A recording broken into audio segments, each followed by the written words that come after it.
MT നമ്മളെ വേർപിരിഞ്ഞിരിക്കുകയാണ്.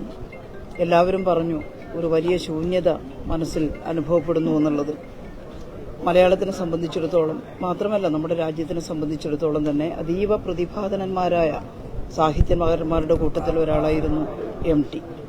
ഞാനൊരു 2-3 മാസം മുമ്പേ MTയെ കാണാൻ ഇവിടെ വന്നിരുന്നു. ഒരുപാട് സംസാരിക്കുന്ന പ്രകൃത അല്ല, ഒരു ചെറുപുഞ്ചിരി, അത് അദ്ദേഹത്തിന്റെ തന്നെ ഭാഷയാണ്.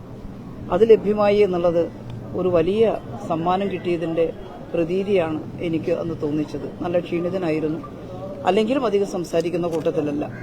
ഒരു കാലത്തിന്റെ മുഴുവൻ ചിത്രീകരണവും MTക്ക് തന്റെ എഴുത്തിലൂടെ നിർവഹിക്കാൻ സാധിച്ചിട്ടുണ്ട്. എന്റെയൊക്കെ പ്രായമുള്ളവരുടെ യൗവന കാലത്ത് അന്നത്തെ സമൂഹം എങ്ങനെയായിരുന്നു, അതിലെ ഞങ്ങളുടെ എല്ലാം സ്വപ്നങ്ങളും ചിന്തകളും മോഹങ്ങളും മോഹഭംഗങ്ങളും എല്ലാം MTയുടെ മഞ്ഞിലും നാലുകെട്ടിലും കാലത്തിലും ഒക്കെ കാണുന്നുണ്ട്. ഈ കൂട്ടുകുടുംബത്തിന്റെ ഒരു വലിയ സവിശേഷത MTയുടെ നോവലുകളിൽ മിന്നിമറയുന്നത് കാണാൻ സാധിക്കും. കൂട്ടുകുടുംബത്തിൽ അതീവ സുന്ദരമായിട്ടുള്ള സ്നേഹത്തിന്റെ മുഹൂർത്തങ്ങളുണ്ട്. അവിടെ ഒപ്പോളെന്ന് വിളിക്കുന്ന ഒപ്പു, അവരിൽ നിന്ന് പകർന്നു കിട്ടുന്ന സ്നേഹം, അതേസമയത്ത് രക്ഷിതാക്കളിൽ നിന്ന് കിട്ടുന്ന കർശന ഭാവം, അച്ഛനിൽ നിന്ന് കിട്ടുന്ന വഴക്ക്, അത് കുഞ്ഞു മനസ്സിലുണ്ടാക്കുന്ന ആഘാതങ്ങൾ, അതൊക്കെ പിന്നീട് MT പറഞ്ഞിട്ടുണ്ട്. അതിൽ നിന്നാണ് MTയുടെ ഒരുപാട് സാഹിത്യകൃതികൾ പിറന്നു വീഴുന്നത്. MT എപ്പോഴും ഈ സമൂഹത്തിലെ മനുഷ്യത്വത്തിനു വേണ്ടി വാദിച്ചിട്ടുള്ള മനുഷ്യ കഥാനുകായി എന്ന് നമുക്ക് പറയാൻ സാധിക്കും. മറ്റെല്ലാ ആധിപത്യത്തിനും എതിരായിരുന്നു. അദ്ദേഹം അടുത്ത കാലത്ത് നടത്തിയ ഒരു പ്രസംഗത്തിൽ തന്നെ എല്ലാ തരത്തിലുള്ള ആധിപത്യത്തിനും എതിരായി അദ്ദേഹത്തിന് സംസാരിക്കാൻ കഴിഞ്ഞിട്ടുണ്ട്. MT ഏതെങ്കിലും ഒരു രാഷ്ട്രീയ പ്രസ്ഥാനത്തിന്റെ ഭാഗമായിരുന്നില്ല. പക്ഷെ MTയുടെ മനസ്സെന്തായിരുന്നു എന്ന് അദ്ദേഹത്തിന്റെ വർത്തമാനങ്ങളിലൂടെയും എഴുത്തിലൂടെയും നമുക്ക് ബോധ്യമായിട്ടുണ്ട്. പ്രഥമ സ്ഥാനം മനുഷ്യനാണ്, മനുഷ്യ സ്നേഹത്തിനാണ്, മനുഷ്യന്റെ കൂട്ടായ്മക്കാണ്. അതിലുപരിയായിട്ടല്ല ജാതിയും മതവും അത്തരത്തിലുള്ള ചിന്തകളും എന്ന് സൂചിപ്പിക്കാൻ എത്രയോ തവണ MTക്ക് കഴിഞ്ഞിരുന്നു.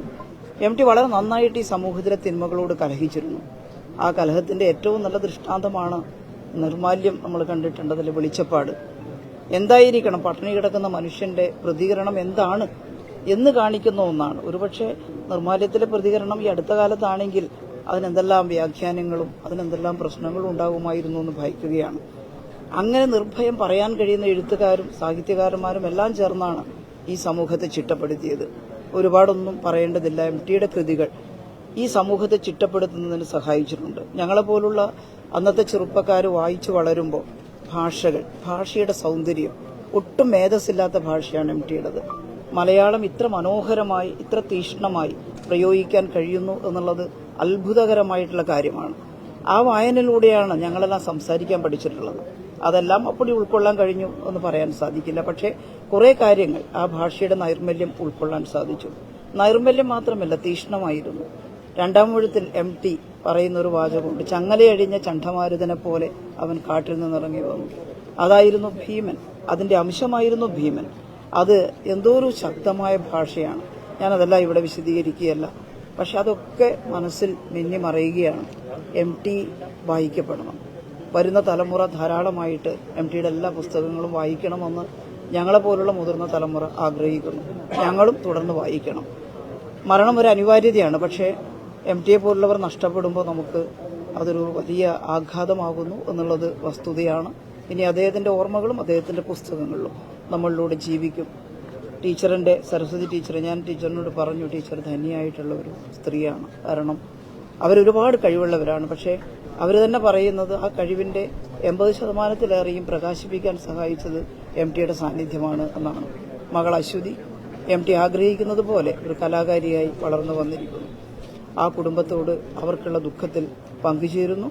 MTയുടെ വേർപാടിൽ കേരളത്തിലെ MTയെ സ്നേഹിക്കുന്ന എല്ലാ മനുഷ്യരുടെയും ദുഃഖത്തിൽ എൻ്റെ ഒരു ചെറിയ ഒരു ദുഃഖപ്രകടനം കൂടി കാഴ്ചവെക്കുക. അതിൻ്റെ കൂടെ എൻ്റെ ദുഃഖവും അലിഞ്ഞു ചേരട്ടെ എന്ന് ആഗ്രഹിക്കുകയാണ്.